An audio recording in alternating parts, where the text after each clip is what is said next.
Assalamualaikum warahmatullahi wabarakatuh. Alhamdulillahi rabbil alamin.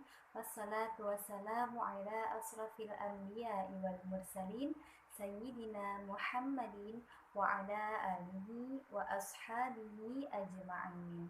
Rabbi israh li sadri wa yassir li amri wahlul 'uqdatam min lisani yafqahu qawli. Amma ba'du.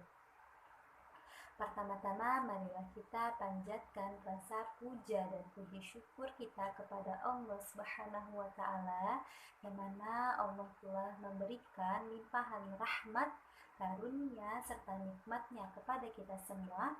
Seperti yang kita ketahui, nikmat terbesar yang Allah berikan kepada kita adalah nikmat iman, nikmat Islam, nikmat kesehatan, serta nikmat keselamatan, sehingga pada hari ini, pada detik ini, kita masih dalam keadaan sehat walafiat.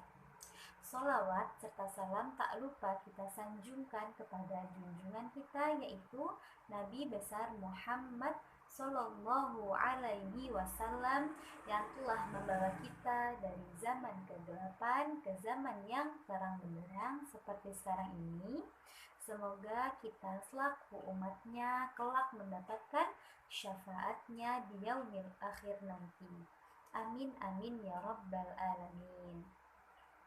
Nah, teman-teman yang insya Allah dirahmati oleh Allah Subhanahu wa taala, pada kesempatan kali ini saya akan membahas mengenai kita harus mengetahui bahwa agama Islam ini adalah agama ilmu, sebab kita tidak akan tahu tentang agama ini kecuali dengan ilmu.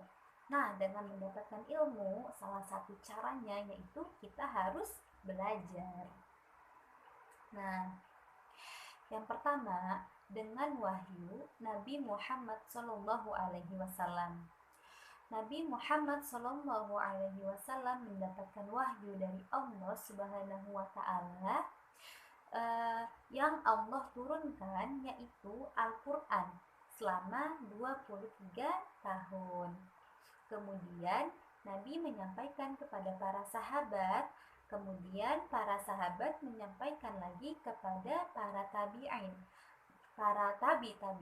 lalu sampailah kepada kita selaku umat dari Nabi Muhammad Sallallahu Alaihi Wasallam. Kita harus belajar tentang agama ini karena hakikatnya manusia mempunyai sifat bodoh, tidak tahu agama. Allah Subhanahu wa taala menjelaskan di dalam Quran surat Al-Ahzab, yaitu surat yang ke-33 ayat 72. Allah Subhanahu wa taala berfirman yang artinya, sesungguhnya kami telah mengemukakan amanat kepada langit, bumi, dan gunung-gunung. Maka semuanya enggan untuk memikul amanat itu, dan mereka khawatir akan mengkhianatinya. Dan dipikullah agama itu oleh manusia. Sesungguhnya manusia itu amat zalim dan amat bodoh. Allah menyebutkan di dalam surat Al-Ahzab ayat 72 ini bahwa manusia sangat zalim dan sangat bodoh. Kalau manusia sangat zalim, manusia sangat bodoh, maka dia harus belajar tentang agama Islam ini supaya hilanglah kebodohan pada diri manusia itu. Begitu juga dia harus mentauhidkan Allah supaya hilang kezaliman. Karena kalau kita bicara soal keadilan yang paling adil adalah tauhid, sedangkan kezaliman yang paling zalim adalah syirik. Maka manusia diharuskan belajar agar terhindar dari sifat syirik. Yang pertama kali belajar tentang agama ini karena manusia dilahirkan dalam keadaan tidak tahu apa-apa, yaitu dalam keadaan jahil. Allah menyebutkan jahulan, yang artinya bodoh. enggak ngerti apa-apa manusia ini. Tidak ada seorang pun yang dilahirkan dalam keadaan berilmu. Dia harus belajar. Jadi, kita harus memperbaiki cara beragama kita dengan dalil. Ilmu ini maksudnya kita belajar ilmu syar'i, Al-Quran dan As-Sunnah menurut pemahaman salafus salih. Karena banyak kita lihat umat Islam yang tidak belajar, tidak ngaji, tidak menuntut ilmu. Mereka hanya sibuk dengan dunianya masing-masing, sibuk dengan kerjanya, dagangannya, sekolahnya, usahanya, kuliahnya, dan yang lain-lain. Tapi mereka tidak mempelajari tentang ilmu akhirat. Mereka tahu kata Allah, tapi mereka lalai tentang akhirat. Mereka hanya sekedar tahu, tapi tidak mempelajarinya. Sebagaimana Allah Subhanahu wa taala berfirman dalam Quran surat Ar-Rum ayat 7 yang artinya, mereka tahu tentang apa yang tampak dari kehidupan dunia, tetapi mereka lalai dari akhirat. Dunia mereka tahu, tentang berbagai disiplin ilmu dunia mereka tahu, tetapi tentang masalah keuangan, tentang masalah teknologi, dengan segala macam yang mereka tahu, tetapi berbeda dengan pengetahuan akhirat, mereka itu tidak tahu sama sekali. Oleh sebab itu, kita diwajibkan untuk belajar agama. Semua manusia wajib belajar agama Islam ini. Apakah dia orang awam, apakah dia itu rakyat maupun pejabat, presiden, dokter, profesor, orang tua, orang anak muda, laki-laki ataupun perempuan, miskin maupun kaya, ataupun siapa saja, menuntut ilmu itu wajib. Sebagaimana disebutkan sebagaimana firman Nabi Muhammad sallallahu alaihi wasallam, "Thalabul ilmi fardhatun ala kulli muslimin." Yang artinya menuntut ilmu itu wajib atas setiap muslim. Hadis riwayat Ibnu Majah. Di sini Nabi Muhammad dalam hadis di atas itu menyebutkan bahwa menuntut ilmu itu wajib. Maka artinya kalau wajib itu untuk semuanya, tidak terkecuali. Nah, dari riwayat ini merupakan riwayat yang sahih.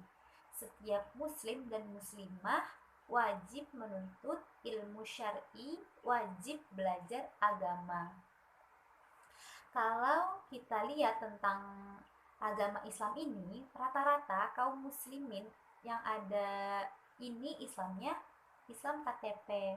Padahal nikmat Islam ini adalah nikmat yang luar biasa, lebih dari dunia dan seisinya.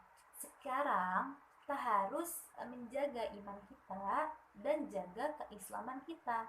Jangan sampai Islam yang kita pegang ini hanya sekedar Islam KTP. Dengan apa sih kita menjaga keislaman ini?